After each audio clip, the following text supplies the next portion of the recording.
Continuing this video, I'm sorry if there was an abrupt stop. The page crashed, so I'm continuing the video. We're working our way in, dark to light.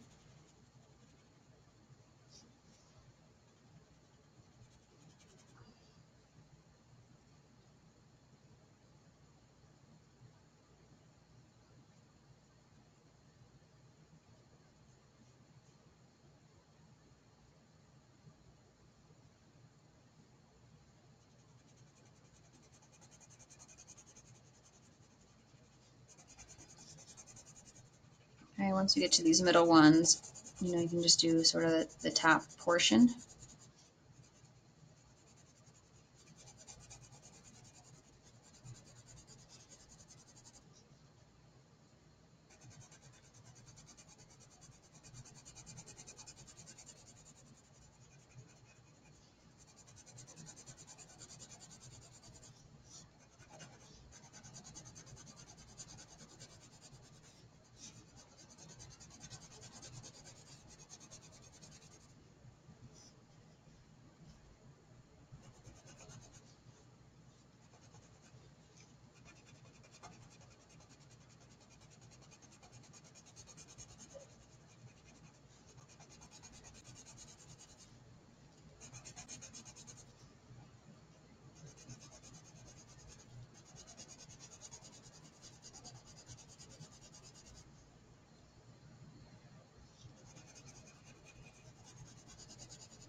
Okay.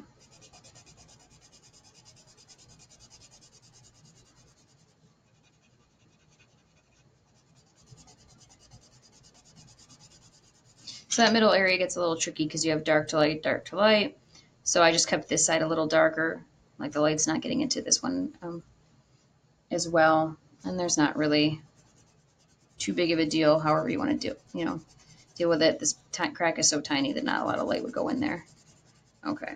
So once you have all your lines sort of dealt with and established as far as your dark to light fades, anything that's in this bottom half of that intersection is going to be completely dark. Really, that light only starts creeping in about halfway up. So you can jump down to the bottom, and anywhere inside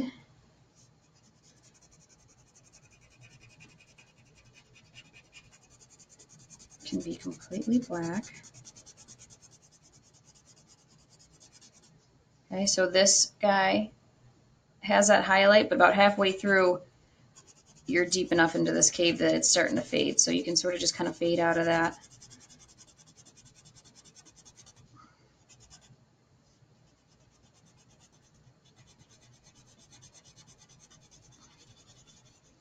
As long as you're pressing really hard, you should be able to just change direction coloring. Because once it's black, you really shouldn't see much white, just see the streaks, but it is good practice to always color in the same direction.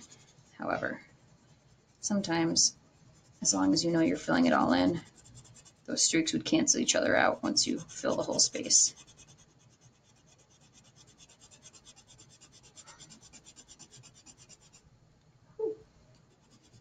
So again, you're doing solid black for at least halfway down.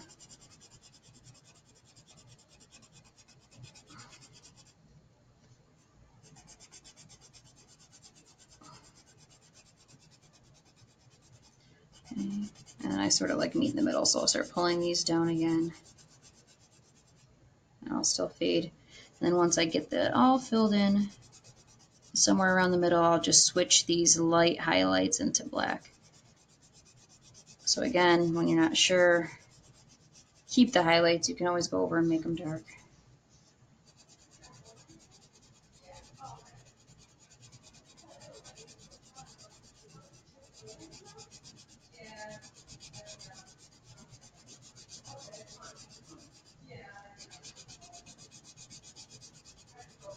Okay, so now I got everything pulled in. So now this is sort of an abrupt stop here.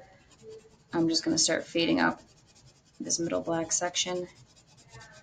And it can be a little bit uneven. So I'm going over some of those highlighted areas. And I'm just going to let each one slowly kind of fade in the black. So I'll pull some up higher. Okay, adjust your pressure. Once you do something like this, press really lightly and only add pressure when you know you need a lot more dark, but something like that. Okay, so there's the crack.